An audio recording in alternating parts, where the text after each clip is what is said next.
Austin, and I'd like to present to you my project idea, bike sensors.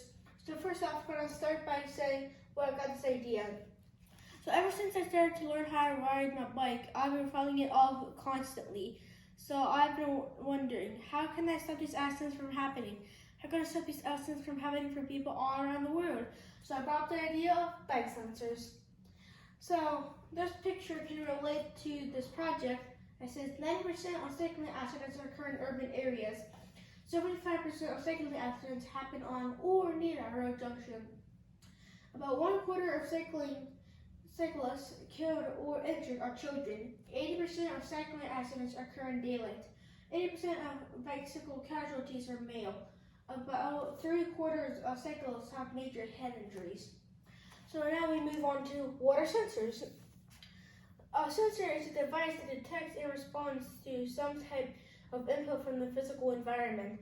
The input can be light, heat, motion, moisture, pressure, or any number of other environmental phenomena.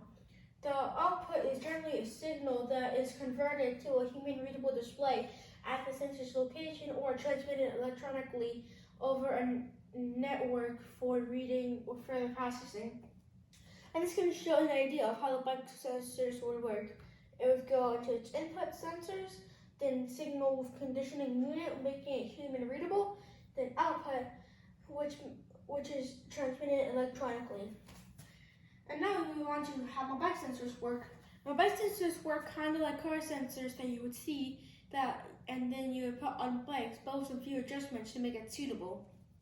So here are some adjustments I would put on my bike sensors. The first one is the sensor goes about 200 feet long and 5 feet wide. The second adjustment is whenever an object enters the area, it makes sound. When it enters this blue area, it makes light and sound. And when it enters this orange area, it makes brakes. But then, after all of that, we have a problem. What if the object is too small for the sensor to recognize and warn the biker? So my solution to this problem is very simple. It's to just simply add more sensors on the bikes, making it safer.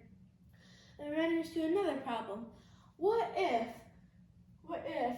a car is going behind the biker and it's speeding?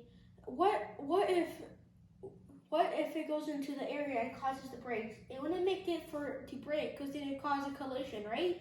So my solution to this problem is to make a modified sensor on the back of the bikes that would just make light and sound, no brakes.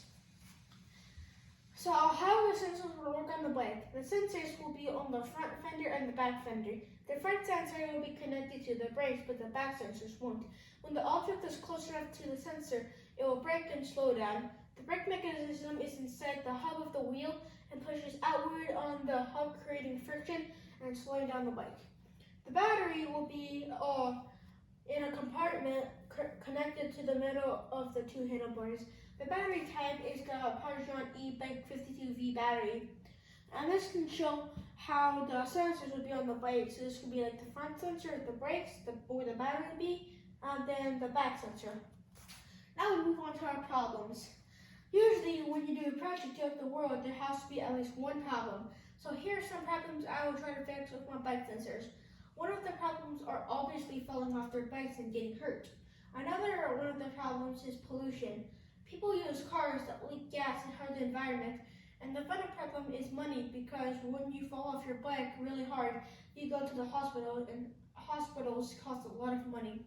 And solution I covered in my project. So thank you for listening to my project, and I really hope this project will really reach the world and become a new innovation. Thank you.